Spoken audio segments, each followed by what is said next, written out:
चेतना की शिखर यात्रा भाग 1 अध्याय 6 बलिहारी गुरु आपुनो। पूर्व दिशा में तारों की चमक हल्की सी फीकी होने लगी थी। अंधेरा कुछ उठता दिखाई दिया और अपने घोंसले में सोए पक्षियों का कलरव सुनाई देने लगा।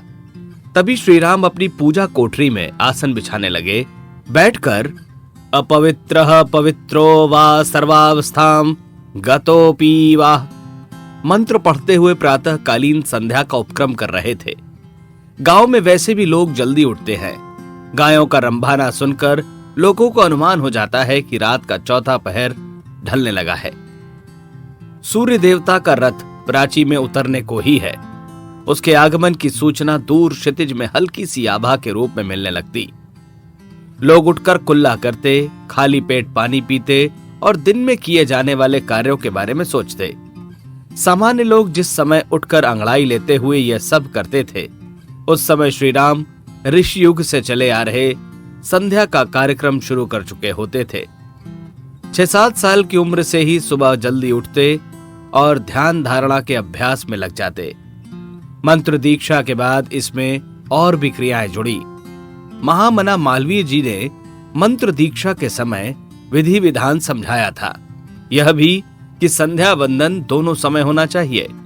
उस मार्गदर्शन में संध्या के उपक्रम, स्थान और समय का निर्देश भी था। उनके कहे कुछ शब्द स्मृति में हमेशा रहते थे और कुछ महीनों के अभ्यास से तो स्वभाव में ही घुल मिल गए थे। शास्त्रों में संध्या के लिए जिन स्थानों को उत्तम बताया गया है, उनमें पुण्य क्षेत्र, नदी तट, पवित्र जलाशय, पर्वत की गुहा या शिखर, एकांत बगीचा, देव मंदिर या अपना घर प्रमुख है। श्रीराम पहले तो गांव से बाहर देव मंदिर में बैठकर संध्या वंदन करते थे। पिता का स्वर्गवास होने के बाद घर में ही बैठने लगे।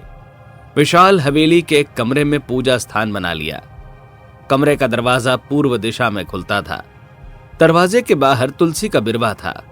संध्या के लिए बैठते समय मुंह पूर्व दिशा की ओर होता था। अर्घ देना होता तो वे बाहर आ जाते और बिरवे के पास खड़े होकर सूर्य नमस्कार करके इस तरह जल चढ़ाते कि वह जमीन पर न गिरकर तुलसी की क्यारी में गिरे। मंदिर में संध्या वंदन करते हुए अर्घ के लिए उठकर कहीं जाना नहीं पड़ता था। जिस जगह बैठते वहीं सामने एक पात्र रख लेते और खड़े होकर जल चढ़ा देते। मां के कहने पर घर में ही उपासना शुरू की तो अर्घ के लिए बाहर जाना जरूरी हो गया। जिस सावधानी से स्थान का चुनाव किया, वैसी ही सावधानी समय के निर्धारण में भी बरती। उसे पूरी तरह निभाने का प्रयत्न किया।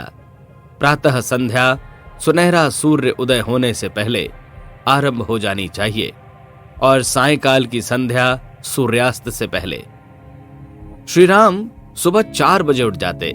स्नान आदि से निवृत्त होने और संध्या वंदन के लिए बैठने में 1 घंटा समय लगता। हवेली परिसर में बने कुएं से वे अपने हाथ से पानी खींचते। बाहर कंदील की रोशनी फैली रहती, उसमें कोई कठिनाई नहीं होती।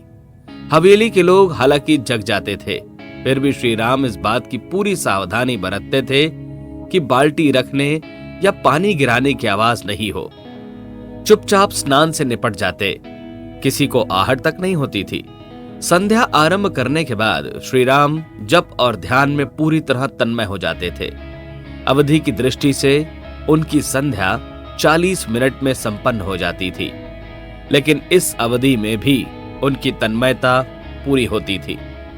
गायत्री मंत्र की एक माला और सूर्योदय के स्वर्णिम प्रकाश का ध्यान करने में 6 मिनट का समय लगता है। सद जाने पर 4 मिनट ही लगते हैं। इस स्थिति में गणना में थोड़ी चूक की संभावना रहती है।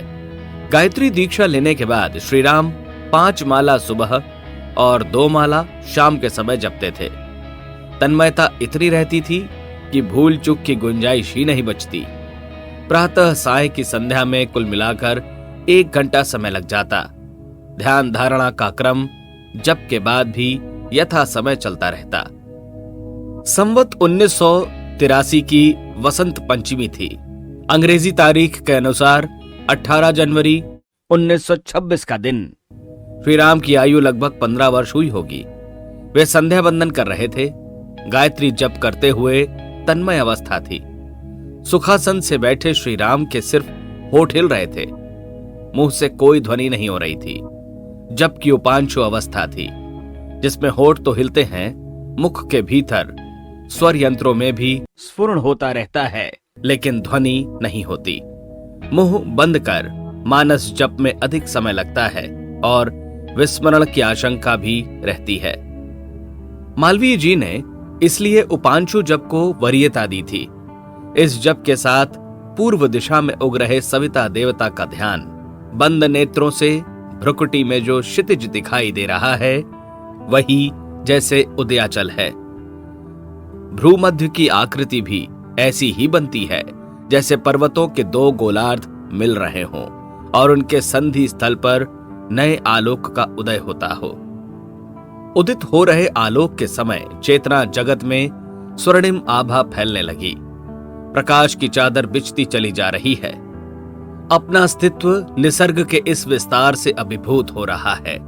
शरीर, मन, बुद्धि, चित्त और उससे आगे सत्ता के जितने भी लोक हो सकते हैं, सब में उस प्रकाश से जीवन चेतना व्याप्ति जा रही है। भोर होते ही रात की नींद जैसे अपने आप उचटने लगती है, वैसे ही चेतना में छाई क्लांति दूर हो रही है और नया उत्साह आ रहा है। सुबह की ताजगी अस्तित्व के रोम रोम में फैलती जा रही है। स्वर्णिम प्रकाश का ध्यान करते हुए यह अनुभूति भी प्रगाढ़ होती जाती थी। जिस क्षण की घटना का उल्लेख आगे की पंक्तियों में किया जा रहा है, उस क्षण में जप और ध्यान की क्या अवस्था चल रही थी, कहना कठिन है।